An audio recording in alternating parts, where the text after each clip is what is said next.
ఎందుకని యేసుక్రీస్తు వారు ఆయన సేవ మీరు చూస్తే ఉదయం తండ్రి దగ్గరికి వెళ్ళేవాడు. పెందల కడనే లేచి, ఒలీవ కొండనెక్కి, పెందల కడనే లేచి అరణ్యంలోనికి వెళ్లి ఆయన రాత్రిపూట మళ్ళీ కొండెక్కేవాడు. ఉదయం సాయంత్రం ఆయన తండ్రితో గడిపేవాడు, మధ్యలో సేవ చేసేవాడు. ఎందుకంటారు? అదే ఇచ్చి వేసుకోవడం అంటే. ఆయన తండ్రి మనసుని ఎరిగిన వాడై కూడా ఎప్పుడు ఏం చేయాలో ఆయన కనుసన్నల్లో మెలుగుతూ, ఆయన చెప్పు చేతల్లో ఉంటూ ఆయన సేవ చేశాడు, లోబడుతూ. మీ సేవని నీ భార్య గాని, నీ తల్లి గాని, మీ నాన్న గాని, నీ మేనల్లుడు గాని నడిపించకూడదు. ఇప్పుడు సేవను ఎలా నిర్వచించుకుంటాం?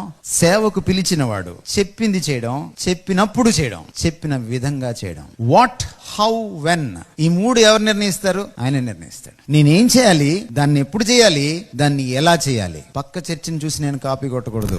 వాళ్ళు మీటింగ్లు పెడితే నేను మీటింగ్లు పెట్టకూడదు. వాళ్ళు సభలు పెడితే నేను సభలు పెట్టకూడదు. వాళ్ళు చర్చిలో జాజ్ కొడితే నేను జాజ్ కొట్టకూడదు. వాళ్ళు ఎగిరితే నేను ఎగరకూడదు. వాళ్ళు అరిస్తే నేను అరవకూడదు. వాళ్ళు ఈకో పెడితే నేను కూడా ఈకో పెట్టకూడదు. ఈకో పెట్టడం ఒక చర్చి నుంచి వచ్చింది, ఇప్పుడు అన్ని చర్చిలకు బాకింది. వాగ్దానాలు ఇవ్వడం ఒక చర్చి నుంచి వచ్చింది, అన్ని చర్చిలకు బాకింది. ఈ మ్యూజిక్ హోర్ ఒక చర్చి నుంచి వచ్చింది, అన్ని చర్చిలకు బాకింది. సంఘంలో నానా విధములైన పరిచర్యలు ఇచ్చాడు. ఎందుకు ఇచ్చాడు? నానా విధమైన కృపావరములు ఇచ్చాడు. ఎందుకు ఇచ్చాడు? You cannot decide, he has to decide. అందుకని ఈ రోజు నుంచి మనం ఏం చేయాలంటే మళ్ళీ ప్రభు దగ్గర కూర్చోవాలి.